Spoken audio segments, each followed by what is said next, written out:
കാലങ്ങൾ കാത്തിരുന്നതാണ്, ദിവസങ്ങൾ കാത്തിരുന്നതാണ്, മാസങ്ങൾ കാത്തിരുന്നതാണ് ആ വാർത്ത. ഗാസയിൽ യുദ്ധം അവസാനിപ്പിക്കുന്നതിൽ പ്രതീക്ഷ. അമേരിക്ക മുന്നോട്ട് വെച്ച സമാധാന കരാർ ഇസ്രായേൽ പ്രധാനമന്ത്രി ബെഞ്ചമിൻ നെതന്യാഹു അംഗീകരിച്ചു. ഹമാസ് കൂടി അംഗീകരിച്ചാൽ വെടിനിർത്തൽ ഉടൻ പ്രാബല്യത്തിൽ വരും. ഗാസയുടെ പുനർനിർമ്മാണത്തിന് ട്രംപ് അധ്യക്ഷനായി സമിതി രൂപീകരിക്കുന്നതുൾപ്പെടെ 20 നിർദ്ദേശങ്ങളാണ് ഉള്ളത്. ചർച്ചയ്ക്കിടയിൽ ഇസ്രായേൽ രൂക്ഷമായ ആക്രമണം തുടരുകയും ചെയ്യുന്നു. 39 പേർ കൂടി കൊല്ലപ്പെട്ടു. ഫൈസൽ ഹംസ ചേരുന്നുണ്ട് കൂടുതൽ വിവരങ്ങളുമായി ഇന്റർനാഷണൽ ഡെസ്കിൽ നിന്ന്. ഫൈസൽ ഹംസ, പ്രതീക്ഷ നൽകുന്ന തീരുമാനമാണോ ബെഞ്ചമിൻ നെതന്യാഹുവിന്റെ ഭാഗത്തുനിന്നുണ്ടായിരിക്കുന്നത്? പക്ഷേ അപ്പോഴും ആക്രമണം തുടരുന്നുണ്ട് ഇസ്രായേൽ. ഹമാസ് കൂടി അംഗീകരിച്ചാൽ അമേരിക്കയുടെ മധ്യസ്ഥതയിലുള്ള ഒരു വെടിനിർത്തൽ പലസ്തീനിൽ മധ്യേഷ്യയിൽ വരും എന്നാണോ നമ്മൾ കണക്കിലാക്കേണ്ടത്?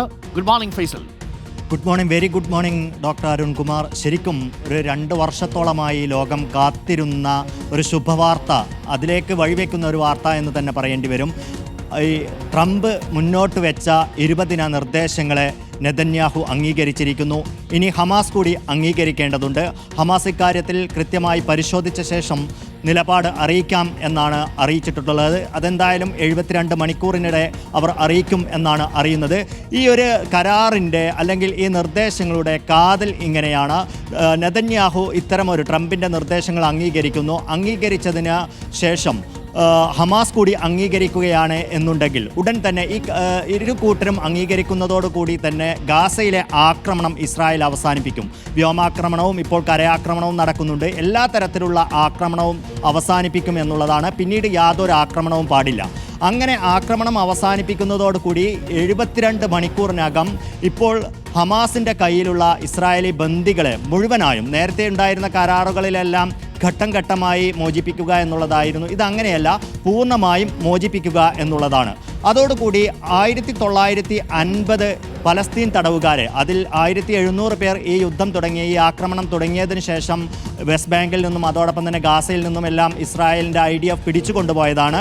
ബാക്കി 250 പേർ അവർ ജീവപര്യന്തം തടവിനെല്ലാം ഇസ്രായേലി ജയിലുകളിൽ കഴിയുന്നവരാണ്. ഇവരെയും മോചിപ്പിക്കും എന്നുള്ളതാണ്. പിന്നീടുള്ള ഒരു പ്രധാനപ്പെട്ട കാര്യം ഗാസയുടെ പുനർനിർമ്മാണമാണ്. അത് അന്താരാഷ്ട്ര മേൽനോട്ടത്തിൽ നടക്കും എന്നുള്ളതാണ്. ഗാസയെ ഒരു പ്രത്യേക എക്കണോമിക് സോണാക്കി മാറ്റും എന്നും ട്രംപിൻ്റെ ഈ നിർദ്ദേശങ്ങളിലുണ്ട്. അതോടൊപ്പം തന്നെ ഗാസയിൽ ഹമാസ് ഇല്ലാത്ത, അതോടൊപ്പം തന്നെ തീവ്ര ചിന്താഗതിക്കാർ ഇല്ലാത്ത ഒരു പുതിയ ഭരണസമിതി, അത് ടെക്നോക്രാറ്റുകളുടെ എല്ലാം നേതൃത്വത്തിലായിരിക്കും വരിക എന്നാണ് ഈ ഒരു നിർദ്ദേശം സൂചിപ്പിക്കുന്നത്.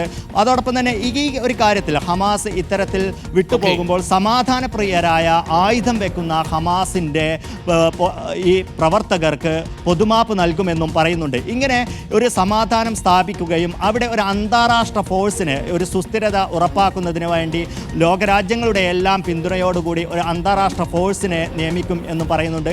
അങ്ങനെ ഇടക്കാലത്ത് ഇനി ഹമാസ് തിരിച്ചു വരികയും ഈ ഗാസയിലേക്കുള്ള നേരത്തെ ഈ സഹായം ലഭ്യമാക്കുന്നതിനെയും അതോടൊപ്പം തന്നെ സുരക്ഷയും എല്ലാം ഹമാസ് അതിനെ വിഘാതം സൃഷ്ടിക്കുകയും ചെയ്താൽ ആ മേഖലയിൽ IDF വരികയും പിന്നീട് ISFന് ബാക്കിയുള്ള മേഖലയുടെ ചുമതല നൽകുമെന്നാണ് അറിയുന്നത്. എന്തായാലും ഗാസയിൽ ഒരു സമാധാനം സ്ഥാപിക്കുക, പശ്ചിമേഷ്യയിൽ സമാധാനം സ്ഥാപിക്കുന്നതിലേക്കാണ് ഈ കരാർ പോകുന്നത്. ഫ്രാൻസ് അടക്കമുള്ള, സൗദി അടക്കമുള്ള ഫൈസൽ ഹംസ, വളരെ പ്രതീക്ഷയുള്ള ഒരു പ്രഭാതമായി മാറട്ടെ.